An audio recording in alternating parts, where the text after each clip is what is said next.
இன்னொன்று சார், இந்த மின்மினி படம் ரிலீஸ் ஆயிருந்தது. இது முன்னாடி சில்லு கருப்பட்டி மாதிரி இந்த படம் அந்த அளவுக்கு இல்லைன்ற மாதிரி. சிலருக்கு படம் கனெக்ட் ஆயிருக்கு, சிலருக்கு படம் பெருசாக போகல.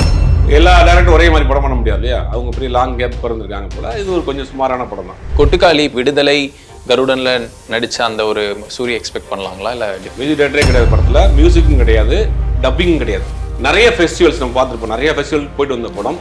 பெரிய எதிர்பார்ப்பு இருக்குது அந்த படத்துக்கு. விடாமுயற்சி லைனா ரோட்ல நிக்கிற மாதிரியே நிறைய போஸ்டர்ஸ் வந்திருக்கு. படமே ரோட்ல நடக்கிற படம் தான் அது. எல்லாம் சேம். அந்த படம் முழுக்க அந்த ரோட்ல நடக்கக்கூடிய கதை தான். விடாமுயற்சி வந்து தீபாவளிக்கு ரிலீஸ் ஆகிறதுக்கு நிறைய சான்சஸ். சார், பிக் பாஸ்ல இருந்து அவர் விலகிறதா சொல்லிட்டார் கமல். விஜய் சேதுபதி அண்ட் சிம்பு 2 பேர்ல ஒருத்தவங்க பண்றதுக்கு வாய்ப்பு அதிகம். வணக்கம் சார். இன்னொன்று சார், இந்த மின்மினி படம் ரிலீஸ் ஆயிருந்தது. இது முன்னாடி சில்லு கருப்பட்டி மாதிரி இந்த படம் அந்த அளவுக்கு இல்லைன்ற மாதிரி ஒரு டாக்ஸ் இருக்கு. ஸோ இல்ல, படம் வந்து ஒரு கமர்ஷியலான கலவையான விமர்சனமாக தான் இருக்கு மின்மணி. சிலருக்கு படம் கனெக்ட் ஆயிருக்கு, சிலருக்கு படம் பெருசா போகல. ஆனா அந்த படத்துக்கு ஈக்குவலா இல்லை, அது உண்மைதான். இந்த செல்லு கருப்பட்டிக்கு ஈக்குவலா இந்த படம் இல்லை. எல்லா டேரக்டரும் ஒரே மாதிரி படம் பண்ண முடியாது இல்லையா? அவங்க பெரிய லாங் கேப் பிறந்திருக்காங்க போல. இது ஒரு கொஞ்சம் சுமாரான படம் தான். கொட்டுக்காளி இப்போ ஆகஸ்ட் 23 ரிலீஸ் ஆகுது. ஸோ அந்த படத்துல எப்படி விடுதலை, கருடன்ல நடிச்ச அந்த ஒரு சூரிய எக்ஸ்பெக்ட் பண்ணலாங்களா? இல்லை டிஃப்ரெண்டான இல்லை, அது வேற. இது வேற, முழுக்க வேற மாதிரியான படம். மதுரை மாவட்டத்தில் ஒரு கிராமத்தில் நடக்கக்கூடிய ஒரு கதை. முழுக்க முழுக்க லைவ் ஆடியோவில் பண்ணியிருக்காங்க. மியூசிக்கே கிடையாது படத்தில். மியூசிக் டேரக்டரே கிடையாது படத்தில். மியூசிக்கும் கிடையாது, டப்பிங்கும் கிடையாது. படம் அங்கே லைவ்ல என்ன நடக்குதோ அப்படி அதே சவுண்டை வந்து ரெக்கார்ட் பண்ணியிருக்காங்க.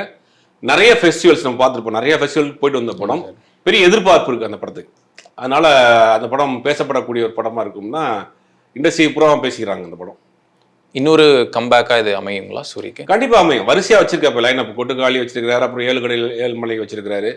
இந்த படத்துக்கு ஒரு பெரிய எதிர்பார்ப்பு இருக்குது. ஏன்னா இது வரைக்கும் ஒரு காமெடி நடிகராக இருந்து ஒரு ஹீரோவாக இன்னைக்கு ப்ரமோட் ஆயிருக்காரு. இதில் நடிகராக அவர் ப்ரூவ் பண்ணிடுவார் அப்படிங்கிறாங்க. ஏன்னா அந்த மாதிரியான சப்ஜெக்ட் இந்த மாதிரி இருக்கு. அதனால அந்த நேட்டிவிட்டிக்கு ரொம்ப கனெக்டாக இருக்கிறாரு. இந்த மதுரை பக்கத்தில் இருக்கக்கூடிய ஒரு கிராமத்தில் இருக்கக்கூடிய ஒரு பையன் அப்படிங்கிறது ரொம்ப கரெக்டாக இருக்காரு. ஒரு நல்ல நேட்டிவிட்டி கரெக்டாக மேட்ச் ஆகுது. அப்படிங்கும் போது இந்த படம் பெருசாக வரும் அப்படின்றதான் எல்லாரோட எதிர்பார்ப்பாக இருக்கு. Okay sir. Sivakarthikeyan, A R Murugadoss அவங்களோட காம்போவில் ஆல்ரெடி வித்யுத் ஜாம்வால் இருந்தார். இப்போது லேட்டஸ்ட்டாக பிஜு மேனன் வந்திருக்காரு. ஒரு துப்பாக்கி மாதிரியான ஒரு கம்பேக் எதிர்பார்க்கலாங்களா? ஏன் துப்பாக்கி மாதிரி கம்பேக் வந்து இப்போதைக்கு எதிர்பார்க்க முடியாது ஏஆர் முருகதாஸ்ட்டா, அப்படி தான் சொல்லணும். இது இந்த ஆர்டிஸ்டெல்லாம் வந்து கூப்பிட்டு வர்றாங்க இல்லையா? தெலுங்குலேருந்து ஒருத்தர், தமிழ்லேருந்து, கன்னடத்துலேருந்து ஒருத்தர், ஹிந்திலேருந்து வந்து அது படத்தை வந்து பேன் இண்டியாவாக கலர் மாற்றுறதுக்கு செய்யக்கூடிய அந்த ஜிகினா வேலைகள். அதனால தான் வந்து ஹிந்திலேருந்து ஒருத்தரை கூட்டுருவாங்க, மலையாளத்துலேருந்து ஒருத்தர் கூட்டுருவாங்க. இப்போ எல்லா படமும் வந்து பேன் இண்டியான்னு போட்டுக்கிறாங்க இல்லையா? இந்த சூப்பர் டிலக்ஸ் எக்ஸ்பிரஸ் பல பஸ்ஸில் போட்டிருப்பாங்க. அந்த பஸ் ஸ்லோவாக தான் போகும். அந்த மாதிரி இது வந்து பேன் இண்டியா மூவின்னு இந்த ஒரு ஸ்டிக்கருக்காக என்ன பண்ணுறது, மலையாளத்துலேருந்து ஒரு ஆர்டிஸ்ட்டு, ஹிந்திலேருந்து ஒரு ஆர்டிஸ்ட்டு, ஒரு சின்ன கேரக்டர் பண்ணி. அப்போ இது பிஸ்னஸ்க்காகவே பர்பஸ்ஃபுல்லாக பண்ணுறாங்க. பிஸ்னஸ் தான் அது. பேன் இண்டியாவா இது இந்த படத்துக்கு மட்டும் கிடையாது. இப்போ எல்லா படத்துக்குமே வந்து ஒரு பேன் இண்டியான்னு சொல்லிட்டு, பேன் இண்டியா கிடையாது, சவுத் இந்தியன் ஆர்டிஸ்ட் யாராவது 2 பேர் கூப்பிட்டுருவாங்க. அதை வந்து இவங்க வந்து பேன் இண்டியா மூவி அப்படின்னு போட்டு பிஸ்னஸ் பண்ணுறதுக்கு இருக்கு.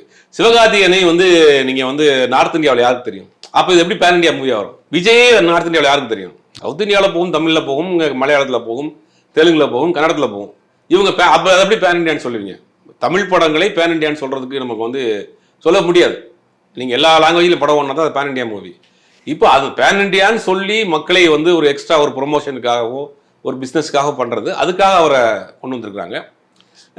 ஏஆர் முருகதாஸ் தர்பாருக்கு பிறகு ஒரு பெரிய எதிர்பார்ப்பு இருக்குது இந்த படத்துக்கு. அதை எப்படி பண்ணியிருக்கிறாருன்னு தெரியல, பார்ப்போம், வெயிட் பண்ணி பார்க்கலாம். சார், இன்னொன்று STR 48லேருந்து RKFI வெளியே வந்துட்டதா ஒரு தகவல் வந்திருக்கு. அது எப்படி சார் பார்க்குறீங்க? ஆமாம், அது RKFI வந்து இப்போதைக்கு படம் பண்ணுற ஐடியாவில் இல்லை. அதுக்கான ரீசன் என்ன சார்? சோனி லைவ்ல ஒரு அக்ரிமெண்ட் இருந்தாங்க. அமரன் படத்துக்கு பிறகு ஒரு 5 படம் பரிசையாக பண்ணுறதாக ஒரு அக்ரிமெண்ட். அந்த அக்ரிமெண்ட் இல்லைன்னா அமரன் படத்தை வந்து போட்ட பட்ஜெட்டோட அதிகமாக போயிடுச்சு. அவங்க போட்ட பட்ஜெட்டை காட்டிலும் அதிகமாக போனதுனால இவங்க திருப்பி அந்த சோனி லைவ் கேட்குறப்ப கார்பரேட் கம்பெனிலாம் நீங்கள் அந்த மாதிரிலாம் வாங்க முடியாது. அங்கே ஒன்லி ஃபிக்ஸ் பண்ணாங்கன்னா நீங்கள் என்ன ஒரு பட்ஜெட் கொடுக்குறீங்களோ அதுக்கு மேலே ₹1 கூட கொடுக்க மாட்டாங்க. அப்படிங்கும்போது எக்ஸஸ் ஆகி அதில் நிறையா அவங்களுக்குள்ள ஒரு குழப்பமாகி அப்போ இந்த படத்தோடு நம்ம அக்ரிமெண்ட்டை முடிச்சுக்கிறோன்னு வெளியே வந்துட்டாங்க சோனி லைவில். அதுக்கு பிறகு படம் பண்ணுறதில்ல. அதனால இவரும் படம் பண்ணுறதை நிப்பாட்டாங்க. RKFIலேருந்து படம் பண்ணுறல, இனிமேல் இப்போதைக்கு படம் பண்ணல. அதனால் அந்த படம் அதில் ட்ராப் ஆனதுனால இப்போ சிம்புவும் தேசிங் பெரியசாமியும் படம் பண்ணுறாங்க. Okay sir. அந்த படம் வந்து ஜனவரி பிப்ரவரியில் பண்ணுறாங்க. அந்த படத்தை AGS பண்ணுறாங்க. ஓகே. ஆனால் அந்த படம் வந்து பெரிய பட்ஜெட் படம். கிட்டத்தட்ட ஒரு 200 கோடி ரூபா பட்ஜெட் படம். ஏஜிஎஸ் பண்ணுறதுக்கு அதிகமாக வாய்ப்பு. ஏஜிஎஸ் தான் ஃபைனல் பண்ணியிருக்காங்க இப்போதைக்கு. சரி, 200 கோடின்னு போகிறப்போ அந்த பிஸ்னஸ் சாத்தியமா? இப்போ எல்லாம் அப்படி தானே சொல்கிறாங்க. 200 கோடி 300 கோடி தான் ஒரு படம் பண்ணிட்டாங்கன்னா அடுத்த படம் 200 கோடி படம் தான் பண்ணால் தான் நம்மளுக்கு பெரிய டைரக்டர் இருக்குன்னு நினைக்கிறாங்க. அது மாதிரி கொண்டு வந்திருக்காங்க. அதுக்கு ப்ரொடியூசர்ஸ் வந்து ஒத்துக்குறாங்க இல்லையா, படம் நம்ம பிஸ்னஸ் பண்ணிட முடியும்னு நம்பிக்கையில் இருக்கிறாங்க. அது எந்த அளவுக்கு அடுத்தடுத்து வரக்கூடிய படங்கள் சாத்தியம்னு தெரியல. சரி, இன்னொன்று விடாமுயற்சி லைனாக ரோட்டில் நிற்கிற மாதிரியே நிறைய போஸ்டர்ஸ் வந்துருக்கு. சரி, எப்போ ரிலீஸ் ஆகும், என்ன எக்ஸ்பெக்ட் பண்ணலாம்? படமே ரோட்டில் நடக்கிற படம் தான் அது. பிரேக் டவுன் ஒரு இங்கிலீஷ் படம் 1997 வந்த படம். ஒரு ஒரு ஒரு ஊர்ல இன்னொரு ஊருக்கு ஒரு ஹஸ்பண்ட் அண்ட் ஒய்ஃப் போவாங்க, வண்டி பிரேக் டவுன் ஆயிரும். பின்னாடி வர ஒரு ட்ரக்ல இதை லிஃப்ட் கேட்பாங்க, அதில் ஒய்ஃப் மட்டும் போவாங்க. ஒய்ஃப் பார்த்தா கடைசியில் அதை வந்து கடத்திட்டு போயிடுறாங்கன்ற மாதிரி தெரியும். இவர் சேஸ் பண்ணி போவார். அப்புறம் போய் ஒரு தாபா மாதிரி ஒரு இடத்துல வச்சிருப்பாங்க. அங்கேருந்து ஒரு இந்த இதை இன்டர்வியூ பார்க்குறவங்க யாராவது இருந்தாங்கன்னா அந்த படம் வந்து யூடியூப்ல இருக்கு, போய் பார்த்துக்கலாம். எல்லாம் சேம். அந்த படம் முழுக்க அந்த ரோட்டில் எடுக்கக்கூடிய கதை தான். அதனால அந்த ரெஜினா வந்து ரோட்டில் வர்ற மாதிரி, ஆரவ் ரோட்டில் நடந்து வர்ற மாதிரி, அஜித் ரோட்டில் நடந்து வர்ற மாதிரி அந்த இந்த படம் நம்ம ஒரு சீரியல் ஒன்று போச்சு, சரவணன் மீனாட்சியா, அது ஏதோ ஒரு சீரியல் போச்சு. அந்த சீரியலில் பேக் எடுத்துட்டு நடந்து போயிட்டே இருப்பாங்களே, பாரதி கண்ணம்மா, அந்த மாதிரி ஆயிடுச்சு. அது படமே அந்த ஒரு ஹைவேல நடக்கிற கதை தான். அதனால அந்த சீன்ஸ் மேக்ஸிமம் அப்படி தான் இருக்கு. அதனால இப்போ என்ன பண்ணுங்கன்னா, அஜித் வந்து இப்போ அந்த கேரக்டரை பூரா இன்ட்ரடியூஸ் பண்ணிருக்காரு போல. போஸ்டர் ஒயிட்ல வந்து என்னன்னா, யார் யார் கேரக்டர் இருக்காங்களோ இன்னும் அடுத்து வரிசையா வரும். அடுத்து ஒன்று நல்ல ஆரோவுடைய போஸ்ட் வரும். வரிசையா அந்த போஸ்டர் ரிலீஸ் பண்ண போறாங்க. முதல்ல அந்த படத்துல என்னென்ன கேரக்டர் பண்றாங்களோ எல்லாருக்கும் சிங்கிளா ஒரு போஸ்டர் கொடுத்துருங்க, அவங்க கேரக்டரை இன்ட்ரடியூஸ் பண்ணிருங்க அப்படின்னு இருக்காரு. ஒரே ரோட்ல தான், ரோட்ல ஒரு ஹைவேல நடக்கக்கூடிய கதை தான் பிரேக் டவுனு. அதனால அந்த படத்துல இருக்கக்கூடிய எல்லார பத்தின ஒரு இதுவுமே வந்து போஸ்டராகவே போட்டுட்டு இருக்காங்க. இப்பயே ப்ரமோஷன் ஆரம்பிச்சிட்டாங்க படத்துக்கு. அதுல வந்திருக்கு அவருடைய போட்டோ. ரிலீஸ் எப்போ சார் எக்ஸ்பெக்ட் பண்ணலாம்? விடாமுயற்சி வந்து தீபாவளிக்கு ரிலீஸ் ஆகிறதுக்கு நிறைய சான்சஸ் இருக்கு. ஏறக்குறைய கன்ஃபார்ம் தான், தீபாவளிக்கு முடிஞ்சிடும் அது படம். இன்னும் ஒரு வாரமா 10 நாளில் தான் இருக்கு ஒர்க்கு. அதோட படம் முடிஞ்சிச்சு, மொத்த படம் முடிஞ்சிச்சு. தீபாவளி கன்ஃபார்மாக படம் ரிலீஸ். சார், SK25 ப்ராஜெக்ட் வந்துட்டு சுதா கொங்கரா பண்ற மாதிரி ஒரு தகவல் வந்திருக்கு. கூடவே அதுல ஒரு ரோல் வந்துட்டு லோகேஷ் கனகராஜ் பண்றதா இன்னொரு இது வந்திருக்கு. அதை பத்தி அதுக்கு பல பேர் மாறி கடைசியில் இப்போ சிவகார்த்தியன் கையில் வந்து தனுஷ் பண்ணுறதா இருந்துச்சு. தனுஷோட டேட் இல்லை. அப்புறம் இதை மிஸ் பண்ணக்கூடாதுன்னு சிவகார்த்தியன் நினைச்சாரு. சிவகார்த்தியன் சொன்னோடனே அவர் ஓகே பண்ணிட்டாரு.